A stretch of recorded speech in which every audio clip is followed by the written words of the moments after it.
Welcome to the Dice Tower, a series of video reviews about board and card games. Here are your hosts, Tom Vassell and Sam Healy.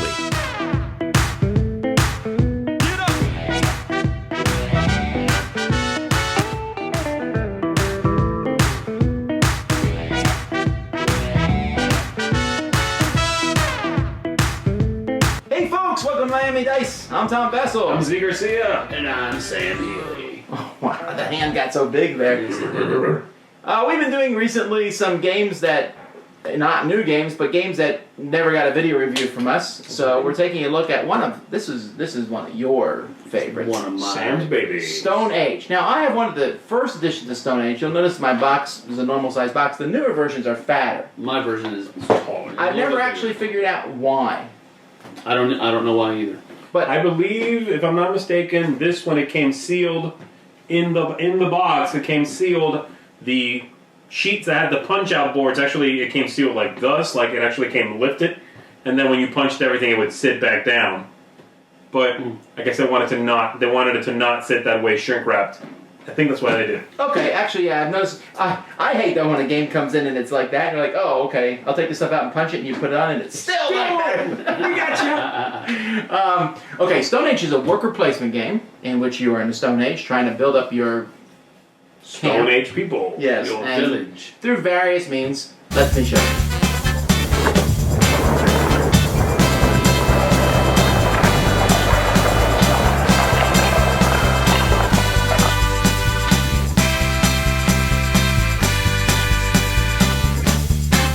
Okay, here's the main board of the game, and in each, there's different sections of the board. Here we got food, here we got wood, here we got bricks, here's stone, and here is gold. And before you ask me where I got these cool little containers, they came from Korea, and I don't know how you get more of them. There's also buildings down here, and there's some cards. There's different spots on the board. Each player has a player board, and on this player board, they have spots where they're going to be able to put their own buildings, where they're going to put tools. This tells you the value of the different resources. Over here you got some things on points at the end of the game, and you start with 5 people who are going to be working over the course of the game. One person goes first, and each round of the game, players are going to take turns, starting from the player who goes first, and putting their workers on the board. Now, you're allowed to put as many workers on the board as you can at one time, as long as they all go to the same place.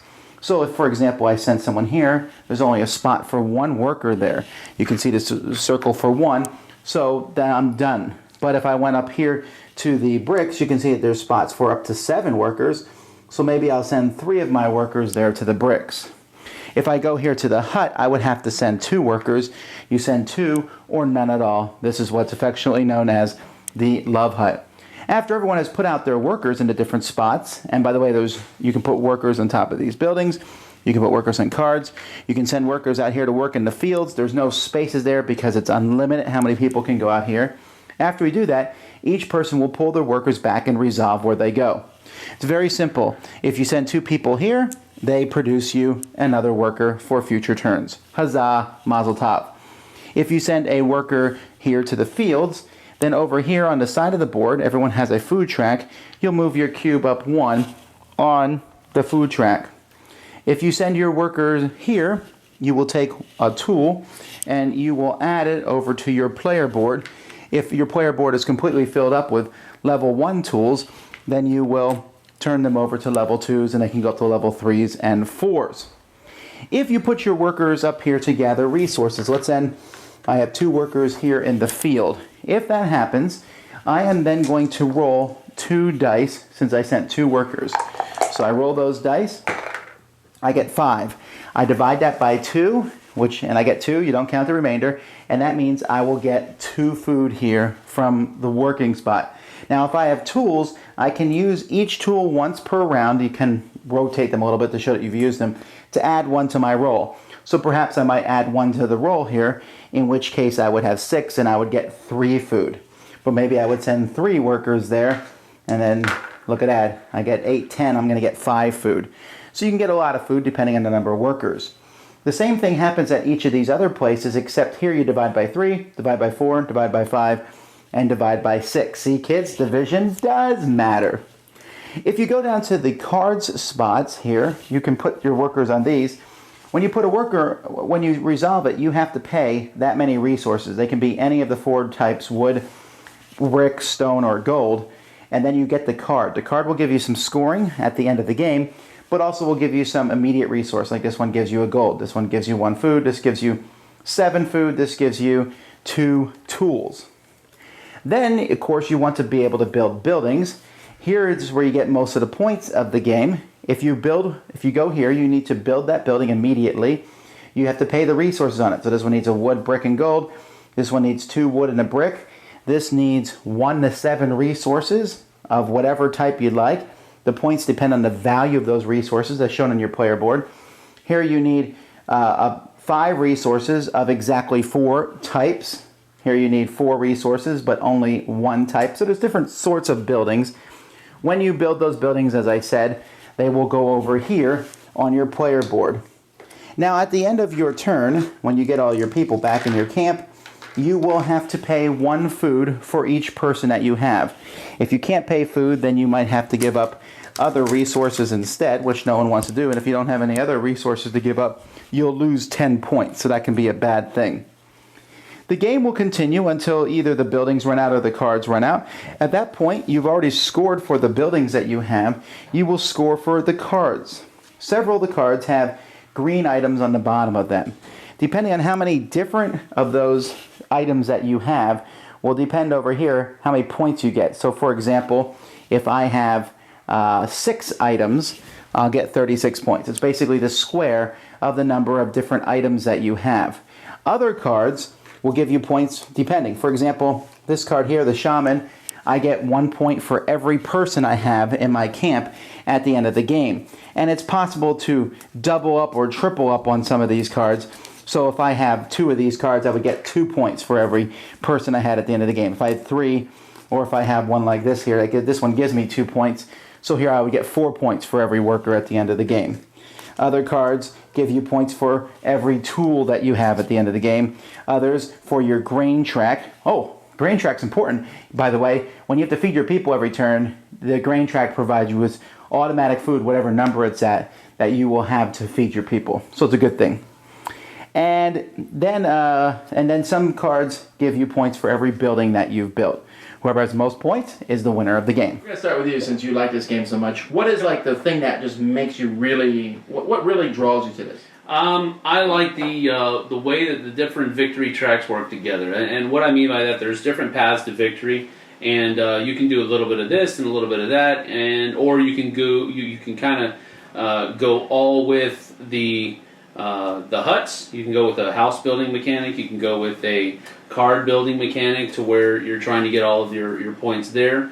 I like the dice rolling mechanic of it to where I think it fits thematically to where you are sending your people out to do the job, but there are different factors that can regulate how good of a job they do or how poor of a job they do, you know. And that's always there, especially I would imagine back in this time, and where you don't really know what you were going to get, what you were going to run into out there in the forest, or I don't know. You could explain away from a number of different ways the theme here, but I think the theme really fits well with it, with the dice rolling mechanic, because it does have that don't know exactly what's going to happen feel to it.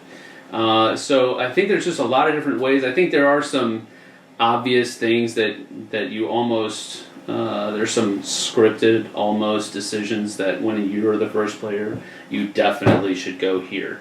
Yes. Because that's the only chance you get to go there. Yeah. Because the first person always goes there. So that's kind of a bummer, and that's kind of It's taking all my words I was going to say. that's just kind of one of the things that the game has in it that you just have to kind of get over, I think. Actually, it's not bad. It's No, just that's the way the game works out. Right. I blame Stone Age for starting one of my least favorite mechanisms of all time. Although I like it in Stone Age, and that's the feed your people thing.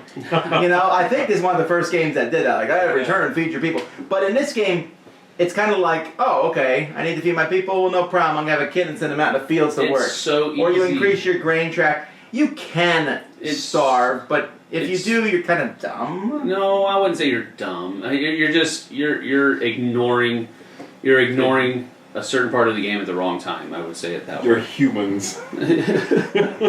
Yeah, good. Yeah, right. I mean, it's so easy to get food in this game Right. that it's not like Basically, though, you're some doing it at the games. expense of doing other stuff. Sure. Right. But it's very Exactly. simple to do it, and if you play your game correctly, you really don't have to make as big a push.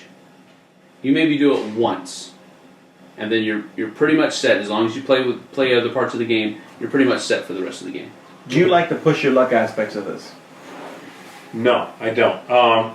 There's two big things that I don't like in the game. The first one is something Sam touched upon, which is that when you're first player, you go and get another worker. Well, not really. No. Some people do the grain track. Well, it does feel a little bit scripted to me. You know what I mean? It's either one or the other, but it does feel scripted. The grain track is scripted. And then the other thing I really don't like is the fact that it's a meaty game. It's a long game, you know. I mean, it's not 3 hours, but it's a good hour and a half at least. It's a game to get involved in, and it's very, very lucky. And the game spent a lot of time and effort giving you all this luck and then telling you, okay, here, mitigate this. It's not fun to me, you know. Just don't give me the luck in the first place and let me play the fun part. Don't give me, oh, here's all this random stuff. Have fun not It's being not random. that random, though. It does feel pretty random, you know, and the dice could hose you in this game. But you roll so many dice that it evens out. I don't like when dice mess you over in a game. Mhm. But in this game, you roll so many. And like, let's I don't know. say food. That's why I don't like it. It is not one of my favorite worker placement games because of those two things. I think it's too long for how lucky it is, and it did feel a little. I didn't feel so open. One of the things I've thought about as not just when you were talking about, but other people have said the same thing. Why is there so much randomness in the game, and why does part of the game weigh so heavily upon it? And one of the things I think that it's not as nasty in this game as in other games is that even though you might get hosed on the dice, you still have other places that you're going to get points that turn Right. based upon the other parts of the game. You know, you've got these resources already set up. I'm going to get points from that hut or that house that I built this turn, Right. or I'm going to get points from this card that I'm going to get this turn because I already have the resources. So the devastation that can happen from rolling bad in one or all of your other resource grabs is mitigated away by the other points that you're going to get. So it's not a showstopper Right. like in other games where if you roll bad on the dice, man, you're done for that turn. Right. But Stone Age takes care of that problem, I think, by offering those other avenues for points every turn. Well, what's your final verdict? If you have the opportunity to pick up Stone Age and you don't, Sam's going to show up. He's going to find you, yeah. and he's going to hurt you. Wow. If you're I'm glad it's on my shelf, see? if Yes, you're I know. Oh I'm my worried. I goodness. got to run out of here when we're done. if you are a worker placement game liker, you enjoy worker placement games, there is no reason not to go get Stone Age. Financial hardship aside, of course. This is Daddy, I just want food. this is Play a the game. play the game. This is a game that if you like worker placement games, it should be on your shelf. If it isn't, something's wrong. Wow. Okay, so it's not on your shelf. No, it's not. I don't like it again for the reasons I said. I think there's a ton of better worker placement games. I think worker placement, by its very nature, is it's very much about timing, about being tactical, about taking opportunities. All of which you can do in this game. Yes, but then the game throws you a lot of luck, which is what I don't like. Again, if you like that aspect, you like rolling a bunch of dice, you like mitigating those dice, you like the theme, you like worker placement, then yes, absolutely. Go out and check it out. For me, it wasn't a good mesh. The game was too long for how lucky I felt it was, so I give it one badly, crudely made axe up. Alright, I'm in the middle of these guys. I don't love it as much as Sam does, but I don't dislike it either. I think it's a fine game. I obviously think there are better worker placement games. If you look at my top 10, it didn't make those. But I think it's a good one. For me, it just unfortunately came out at the same time Pillars of the Earth did. They came out almost at the same time. They did. And They actually I have played- very similar feels to it. Yeah, I know, and a lot of Very people compared The them. boards are very similar. They are, right? Here's my thing with Stone Age, which you may not agree with, well, you probably won't. I think I almost feel like there's not enough different things to do in it. I feel like I'm getting some resources and I'm going to get some cool cards and okay, I kind of did that the next game. But it's a great game to teach new folks the worker placement genre. It's a good game to get people involved, and I still have it on my shelves, which is a pretty big statement in and of itself these days. So I have to give it 2 spears up. They're just not as highly raised and rattled as threateningly as Sam's were. But a good game, and certainly one you should check out. Okay, I'm going to give it 2 Wicker Thrones up. Nice. Ooh. And it is just one of those games that, like I said, you're a moron if you don't buy the game. Hey, come on, that's my shtick. I've got to go there. Hey, that's my gimmick. All right, until next time, I'm Tom Bassel. I'm Z Garcia. And I'm Sam Healy.